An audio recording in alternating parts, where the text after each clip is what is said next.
What would you do if all forms of creative and individualistic expression were restricted or banned? What if the punishment for playing your favorite song too loud in your car with the windows rolled down was arrest or detention? What if choosing the wrong shade of lipstick could get your lips slashed with a razor? What if reading your favorite poem to your beloved on a date could land you both in jail and her subjected to a mandatory virginity test?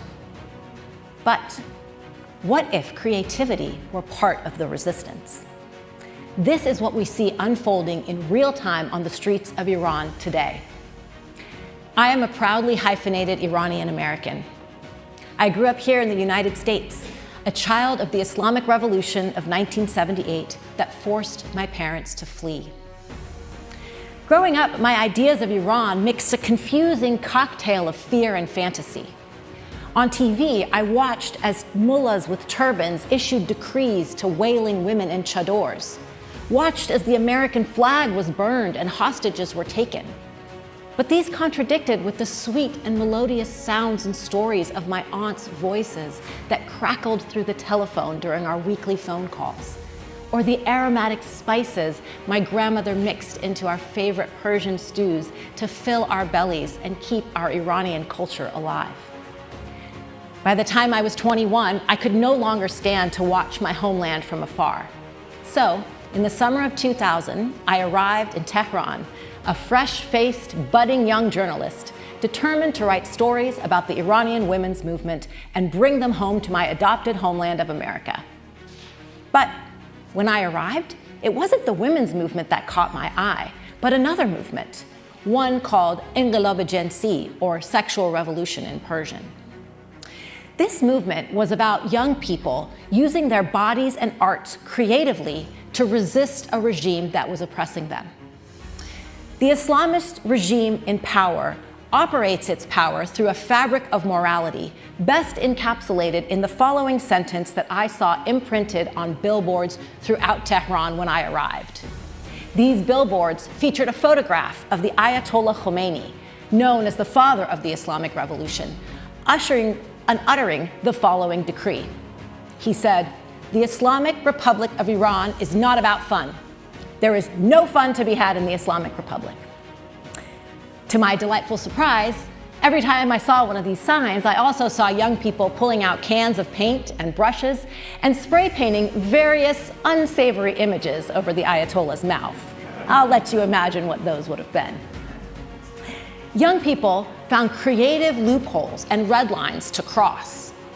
The regime said women had to be covered from head to toe in a chador, a mandatory veil that only showed the oval part of the face. Young women responded by pushing that headscarf back further and further and further until it was gone. The regime said no eye-catching or ear-catching sights or sounds in public. Young people responded by donning eye-popping jewelry and accessories, men and women alike, and cranking up their tunes. The regime said no fun to be had in the Islamic Republic. Young people responded by blocking roads and creating street-wide dance parties where women stood atop cars, gyrating their hips. I was enchanted by this movement. I want to share my favorite episode with you all from 2004. That was the summer we called the Summer of the Cockroaches. You see, prior to that year, the punishment for women being seen in public with painted nails or open-toed shoes was that our hands would be dipped in buckets of cockroaches and bugs set on our feet. And then someone had an idea. There weren't enough cockroaches in all of Iran to punish all of us. So a text messaging campaign was organized, and on a hot summer day in July, we all came out, donning our flip-flops and sandals, nails shellacked in bright colors. And they were right. The first 100 or so women did face the cockroaches, but there weren't enough cockroaches in all of Iran, and so victory was ours. Small victory, but significant nonetheless. I spent the next 7 years following this youth movement, intrigued and entranced. Then in the summer of 2007, I was invited to present my findings at a university in Tehran. I climbed up on stage and launched into a lecture about Iran's sexual revolution. When, exactly 13 minutes into my lecture, all 4 auditorium doors banged open at the same time. I can't remember if I saw them, smelled them, or heard them first. But suddenly, the auditorium erupted in pandemonium and chaos. Boots stomping, weapons clanking, people screaming. I should have been running, or at the very least shredding my lecture notes. But instead, I stood, gripped to the podium, in a state of suspended animation, watching as 4 members of the morality police came on stage and encircled me. The last thing I remember was a hand being raised above my head, and then everything went black. 33 days and hundreds of hours of interrogations later, I was stripped of my citizenship and exiled from my ancestral homeland.